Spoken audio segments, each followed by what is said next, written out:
Bom, desta vez então a gente vai trabalhar com campos vetoriais, capítulo 16 do livro. E vamos começar com esse conceito, com algumas ilustrações, né? Algum fenômeno está direcionado aqui a estudar, digamos assim, o vento que está sendo estudado a 10 metros da superfície na área da Bahia de São Francisco. E, por exemplo, também podem ter exemplos, né?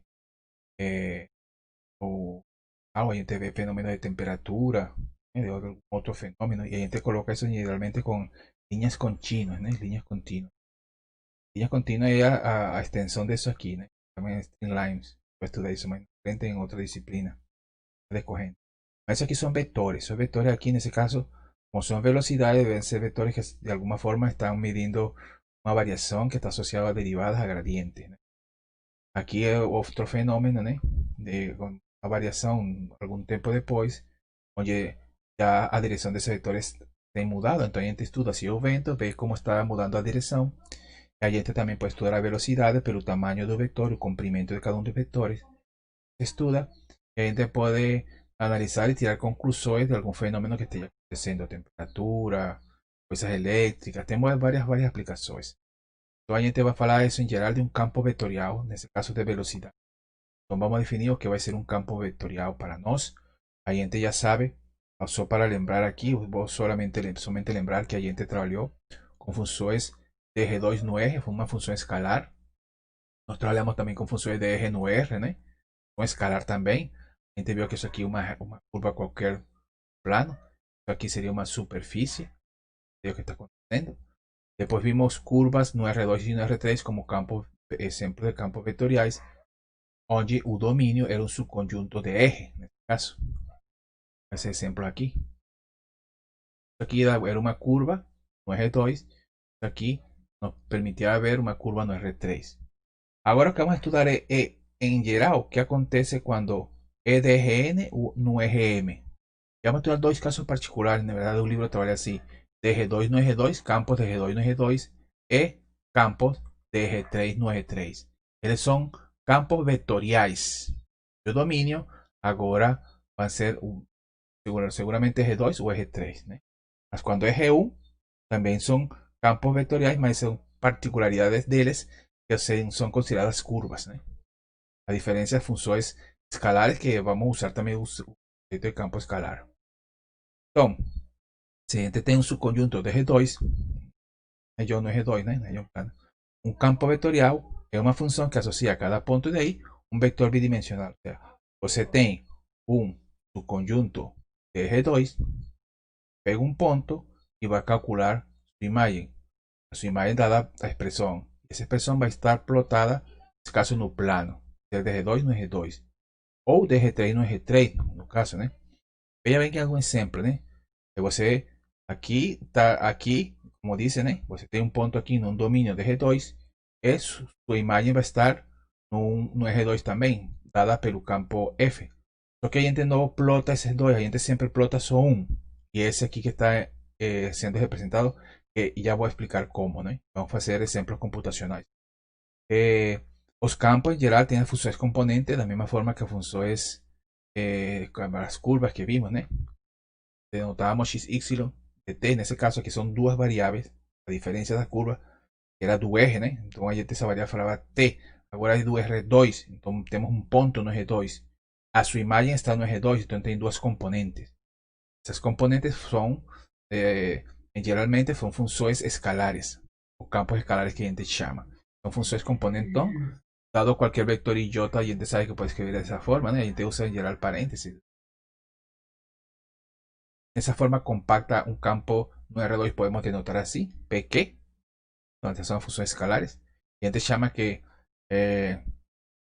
un campo vectorial, então, constituído por campos escalares, mas era um campo vetorial. Sua imagem está no R2. Ok, da mesma forma, no R3, a gente pode ter um campo no R3. A gente pega um subconjunto.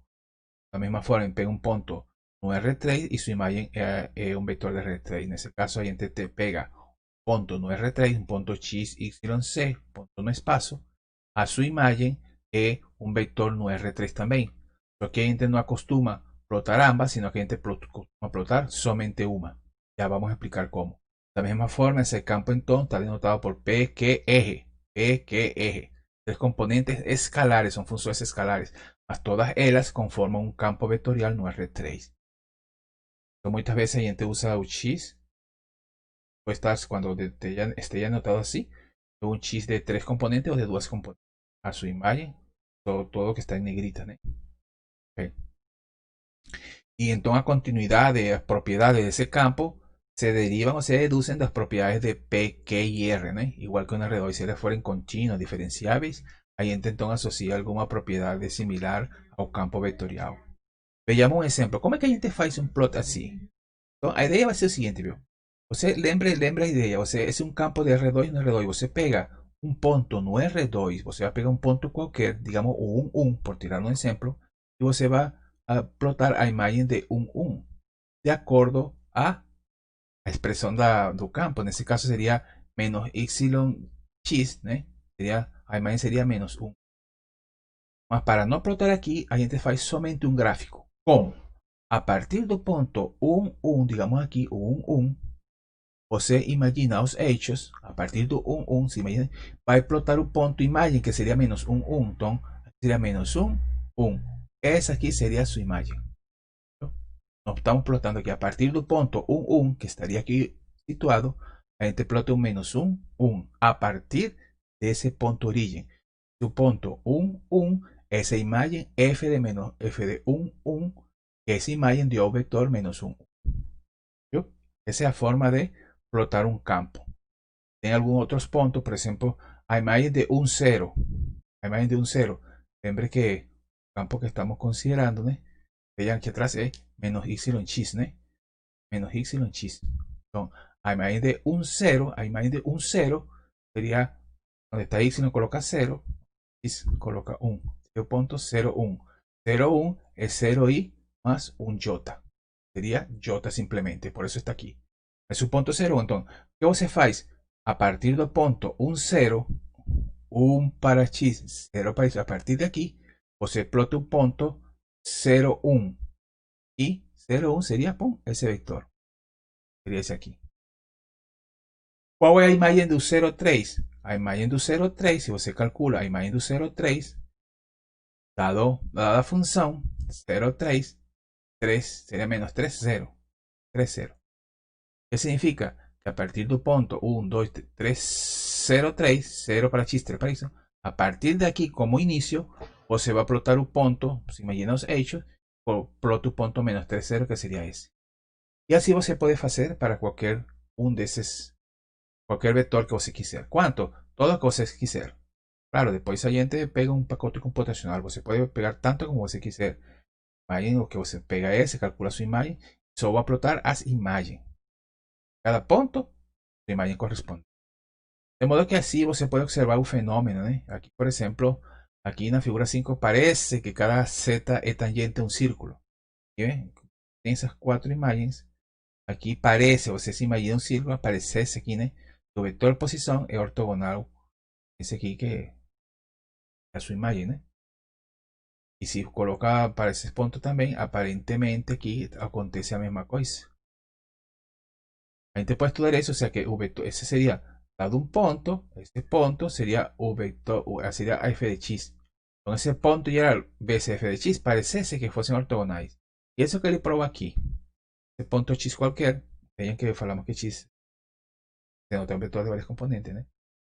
A sua f de x, você pega o x pela expressão do f de x. Nesse caso aqui, deu 0, né? Então mostra que esses vetores são perpendiculares. A imagem perpendicular ao vetor posição. E, portanto, é tangente ao círculo com centro na origem e raio módulo de 6. Então, dessa forma, a gente, bom, aqui conclui que o comprimento do vetor é igual ao rádio do círculo, tá? Então são ortogonais. Você pode obter algumas informações adicionais estudando essas expressões dos campos vetoriais, analisando ao fenômeno que esteja sendo estudado. Aqui tem outro exemplo. A maioria dos fenômenos, dos origens desse estudo de campos vetoriais se deve ao estudo de fluidos, né? Na mecânica do fluido. muchos ejemplos de un libro van a estar basados en ese texto. O en los campos eléctricos. Entonces, por ejemplo, imagine que você tem uma tubulação, né? Puede ser de un fluido líquido, puede ser una tubulación de ar condicionado, né? Onde você tem uma passagem de un fluido aquí y você está caracterizando él y de alguna forma você puede estudiar él y diseñar esos vectores de forma como a gente estudió. Mas na verdade a gente depois vai estudar eles em forma contínua, a gente vai estudar isso como linhas de corrente. Mas ele está dando uma informação, né? Porque vai estar dando uma informação que acontece de aqui para cá. A gente depois pode estabelecer se aqui há turbulências dos fluidos ou não. Isso você vai estudar depois. Mas é uma aplicação de os campos vetoriais, nesse campo de velocidade, em escoamento de fluido. É uma parte muito interessante. A velocidade, como é nesse caso um vector, né, é um módulo. O comprimento a z é um módulo, seria a velocidade, né? Isso ocorre em muitas áreas da física. No caso que a gente viu dos círculos que estudamos no exemplo anterior, ele estava descrevendo campo de velocidade, descrevendo a rotação no sentido anti-horário, né? Para o sentido desse. Também a lei de gravitação de Newton, que onde na verdade a lei é essa aqui, né? Que a gente conhece realmente essa aqui. Aqui seria a gente um corpo de massa, tem dois corpos, né? De massa menor, de massa maior, é uma constante gravitacional. A lei está agindo sobre o objeto, força gravitacional agindo sobre o objeto, no ponto X, dessa forma, né? Ponto X e tem a sua imagem. Você pode escrever isso aqui, eu tirar um módulo aqui, que é o módulo de X, isso aqui é módulo que são constante positiva. Esse módulo aqui cortaria com o módulo desse aqui, ficaria com essa expressão para aqui, sempre e quando designasse a R com o módulo de X. Os físicos usam isso aqui, né? Eles usam o R. R é a distância entre os objetos. Esse é um exemplo da inversa da raiz quadrada, não, da inversa do quadrado. Então, se aqui está supondo que o objeto grandão, vamos a Terra, está já localizado na origem, campo maior. Então, estaria no centro, né? Vamos supor que o vector posição seja esse aqui, então ele teria, na verdade, teria um plot assim, né? Ou seja, se você a plota esse campo, vai estar dessa forma, a lei de gravitacional de atração, né? Aqui estaria a Terra, a força de atração que caracteriza cada um desses pontos se tivesse um objeto de massa m menor. Es o chamado campo gravitacional. Então, uma forma de expressar ele também, vou comentar ele porque vai ser ilustrado por um exemplo mais na frente, somente por isso. Se eu denoto um ponto X como três componentes, o módulo dele, lembre que cada uma das componentes ao quadrado, a soma dessas expressões, né? Módulo de um vector. Então, a gente pode escrever que o vetor X, vetor X, Y, C, seria aqui, digamos, a gente simplificou isso R cuadrado. A gente podría obtener eso aquí, ¿no? X, Y, C. Eso sería un módulo que está en todo, módulo a 3 medios, en este caso. Ya, módulo es esa raíz elevado al cubo, ¿no? Módulo al cubo sería 3 medios, creo que. Entonces podemos escribir o campo de esa forma. Voy a ilustrar eso porque vamos a usar eso para un ejemplo, una definición que vamos a dar más en la frente. Pero puede ser escrito así también, ¿no? Cuando tiene una forma compacta da lei de gravitação universal, ou tem uma forma já um pouco mais detalhada em termos das componentes. Ok? Essa é a ilustração desse campo, a gente vamos ver como se explotan esse aí, né? Mas a ideia mesma, dado um ponto, a gente calcula a imagem com aquela fórmula e vai obtendo vetores nesse sentido. Isso é mais simples com um pacote computacional que vamos ver. Também está nos campos elétricos a lei de Coulomb, que é similar de atração também, né? Acá a força exercida por uma carga maior sobre uma carga menor, né? Isso aqui é uma constante. Tem um comportamento similar. Então, em campos elétricos também a gente trabalha com campos vetoriais, nesse caso, vamos chamar de campos de força, né? Tá? Essa forma é muito semelhante com aquela de atração tal, né? Também a gente pode considerar força por unidade de carga, né? Então a gente vai chamar isso aqui de carga, fazendo a mesma similitude, né? A gente pode ter expressões, nesse caso para um campo elétrico. Pode que em algum trabalho, isso aqui você vai ver em física 3, mas pode que no trabalho assine alguma coisa disso. Tudo bem, o que importa agora é o conceito que viram de campos vetoriais, ou que representam graficamente, e agora vamos falar de um conceito assim que vamos usar também nessa primeira parte, que tem a ver com campo gradiente. Um campo gradiente simplesmente é um campo que está expressado em termos de derivadas parciais de algum campo dado, né? Então, quando você calcula um gradiente, vai ter uma expressão assim, definido dessa forma, ele vai ser um campo vetorial, e como está formado em termos de derivadas parciais, vai ser chamado campo vetorial gradiente, em duas dimensões ou em três dimensões. Então, na verdade, como ele vai ser formado, si você tem um campo F, o campo gradiente dele vai ser definido como a parcial en relación a x, a parcial en relación a y, parcial en relación a x y parcial en relación a y y. Dado un campo, yo siempre puedo formar, no siempre, vamos a ver qué condiciones. Vamos a ver cuándo existe esa función. Entonces, dado un campo, si yo consigo calcular el gradiente de él, si ese gradiente existe, entonces va a estar expresado en esa forma. Parcial la primera componente, parcial la segunda. No caso de R2. Si fuese en no R3, va a ser, tengo un campo en tres variables y existir esa función que yo puedo derivar, entonces puedo derivar en x y derivo en y, y, derivo en z, k. Ese sería un campo gradiente. Campo vetorial gradiente. Un ejemplo de un campo vetorial. Entonces, por ejemplo, digamos que yo tengo esa función aquí.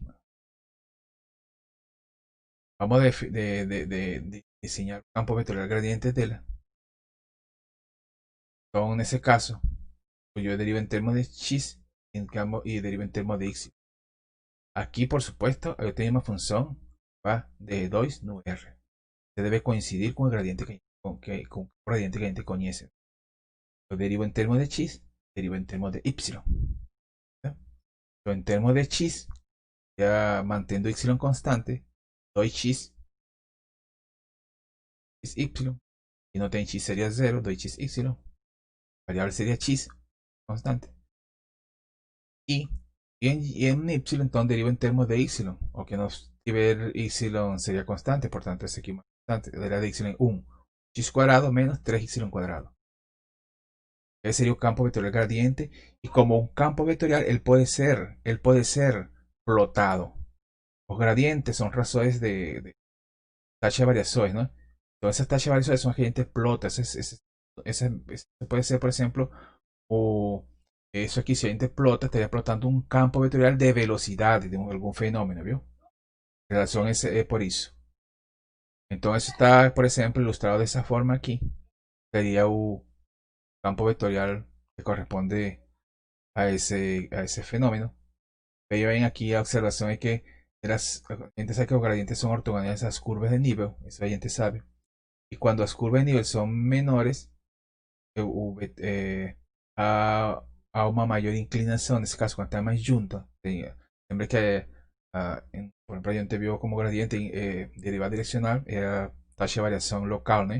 Y si esto está muy junto significa que la altura es muy hay un desnivel de altura entre las dos considerable, entonces un gradiente vectorial es mayor, la velocidad es mayor aquí que cuando está plano en ese caso. De esta forma te puede observar fenómenos y derivar, ¿no? Está aquí. Los gradientes son más longos, donde las curvas de nivel están más próximas, más las otras.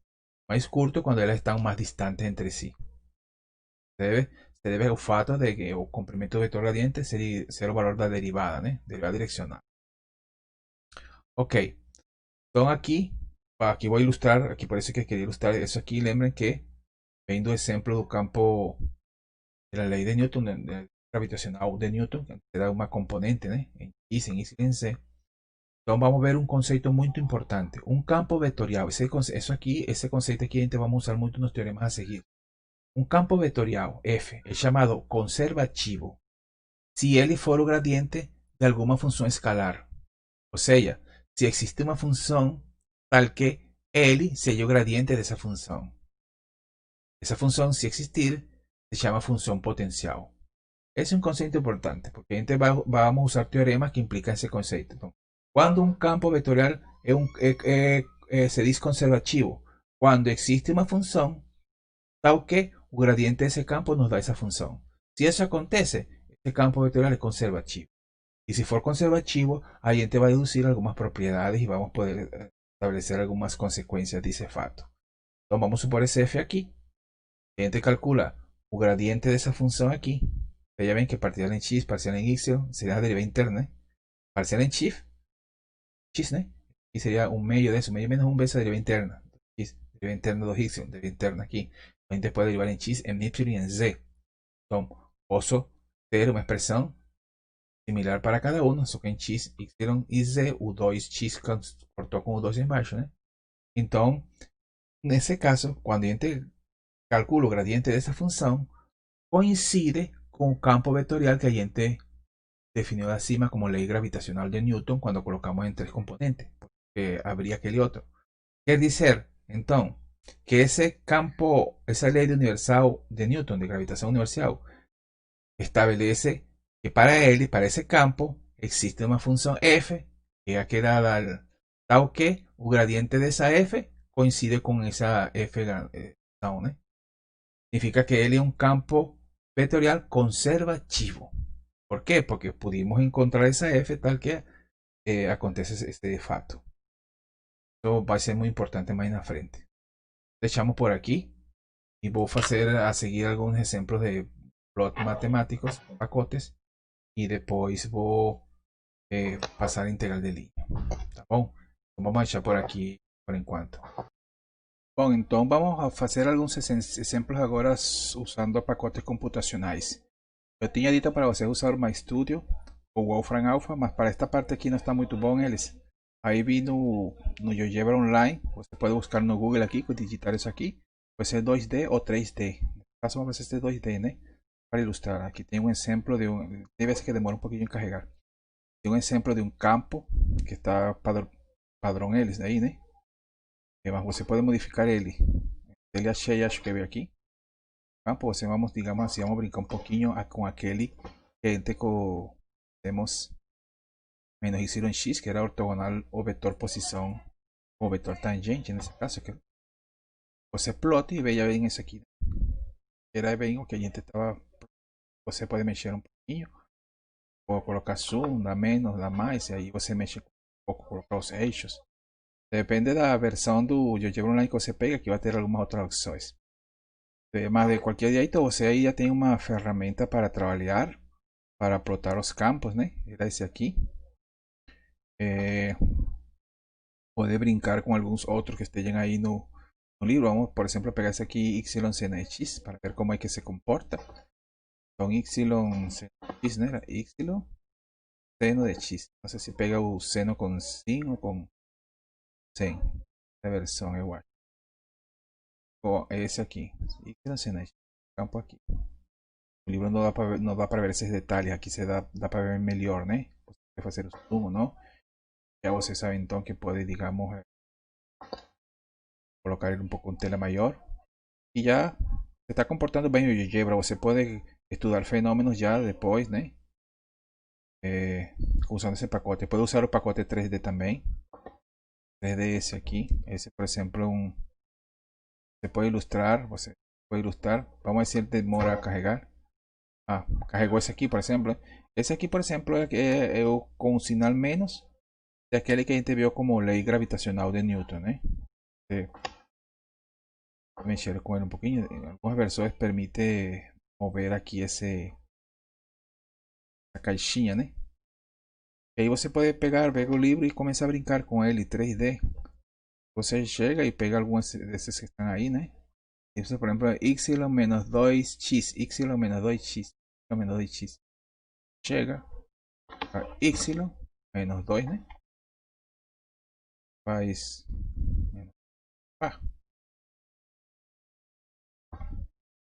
Aqui seria o X. Faz o Enter e aí começa a mexer um pouquinho com ele. Esse é o campo. Outra versão me está conseguindo. Aqui, né? De modo que você tem aqui uma ferramenta em tela cheia também, né? Tem uma ferramenta para trabalhar. Veja os exercícios que estão aí no livro, né? E algum comentário, por exemplo, que eu posso fazer além. Outro exemplo que está no livro, essa parte importante que você vai estudar também em Mekifluent. O escoamento do ar por um aerófilo inclinado.